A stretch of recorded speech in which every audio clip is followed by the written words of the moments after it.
ಇಲ್ಲಿ ಕಾಜರಳ್ಳಿ ಮುಕ್ತೇಶ್ವರಾದಂಥ ನಿರಂಜನ ದೇವರಿಗೆ ವಂದಿಸುತ್ತಾ ಇಲ್ಲಿನ ಕಾಜರಳ್ಳಿ ದೇವಸ್ಥಾನದ ಏಳಿಗೆಗಾಗಿ ಅವರು ಸ್ವಲ್ಪ ಸಾಧಾರಣ ಎಷ್ಟೋ ಹೋರಾಟ ಕೊಟ್ಟು ದೇವಸ್ಥಾನ ಇಂಪ್ರೂವ್ಮೆಂಟ್ ಮಾಡಲಿಕ್ಕೆ ಅವರು ಶ್ರಮಪಡುತ್ತಿದ್ದಾರೆ. ಅದವರಿಗೆ ಶುಭಾಶಯವನ್ನು ಕೋರುವುದು ನಮ್ಮ ಧರ್ಮ. ಅದೇ ರೀತಿಯಲ್ಲಿ ಇಲ್ಲಿ ಮುಂದೆ ಅವರ ಮುಖಾಂತರವೇ ಕಲ್ಯಾಣ ಮಂಟಪ ಮಾಡಲಿಕ್ಕೆ ಅವರು ಈಗ ಎಲ್ಲರಲ್ಲಿ ಸಹಕಾರವನ್ನು ಕೇಳುತ್ತಿದ್ದಾರೆ. ಅದೇ ರೀತಿಯಲ್ಲಿ ನಾವು ಸಹಕಾರ ಮಾಡುವಂಥದ್ದು ನಮ್ಮ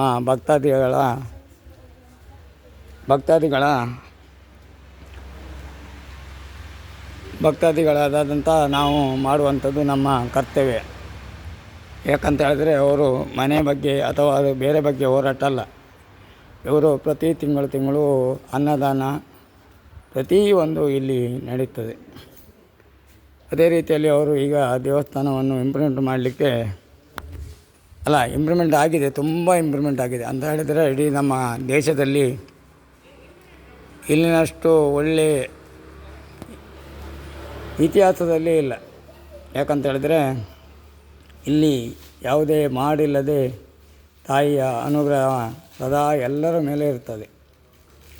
ಇಲ್ಲಿ ನಾನು ಒಂದೆರಡು ಮಾತಾಡಲಿಕ್ಕೆ ಬಯಸ್ತೇನೆ. ಯಾಕಂತ ಹೇಳಿದ್ರೆ ಇಲ್ಲಿ ಮುಂದೆ ಕಲ್ಯಾಣ ಮಂಟಪವೂ ಸಹ ಆಗಲಿಕ್ಕೆ ಅವರು ಶ್ರೀ ದೇವರ ಅನುಗ್ರಹದಿಂದ ನಿರಂಜನಗಿರಿಯವರು ಹೋರಾಟವನ್ನು ಕೊಡ್ತಿದ್ದಾರೆ. ಹೋರಾಟ ಅಂತ ಹೇಳಿದರೆ ಎಲ್ಲರಲ್ಲಿ ದಾನ ಧರ್ಮ ಮಾಡುವವರಲ್ಲಿ ಕೇಳಿ ಇಲ್ಲಿ ಕೊಡುಗೆಯಾಗಿ ಕೇಳುತ್ತಿದ್ದಾರೆ.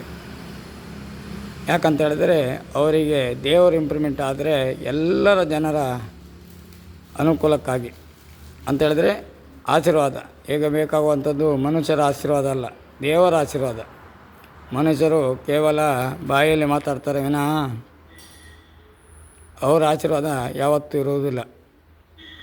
ಆದರೆ ದೇವರ ಆಶೀರ್ವಾದ ಸದಾ ನಮ್ಮಲ್ಲಿ ಇರ್ತದೆ.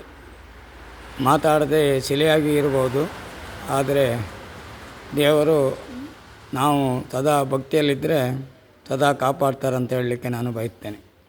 ಅದೇ ರೀತಿಯಲ್ಲಿ ನಮ್ಮ ಇಡೀ ಇಂಡಿಯಾದಲ್ಲಿ ಇಲ್ಲಿ ನಡೆಯುವಂಥ ಪ್ರೋಗ್ರಾಮ್ ಅಂತ ಹೇಳಿದರೆ ಪ್ರೋಗ್ರಾಮ್ ಅಂತ ಹೇಳ್ಬಾರ್ದು, ಪೂಜೆ ಅಂತ ಹೇಳಿದ್ರೆ ಈ ಕ್ಷೇತ್ರದಲ್ಲಿ ಇಡೀ ಇಂಡಿಯಾದಲ್ಲೇ ಇಲ್ಲ. ಏನಂತ ಹೇಳಿದ್ರೆ ಇದು ಗೌರ್ಮೆಂಟಿಗೆ ಅದು ಹೇಳಬಾರ್ದು, ಆದರೆ ಹೇಳ್ತೇನೆ. ಯಾಕಂದರೆ ದೇವರಿಗಾಗಿ ನಾನು ಹೇಳ್ತೇನೆ, ಅದಕ್ಕೆ ಕ್ಷಮಿಸಬೇಕು.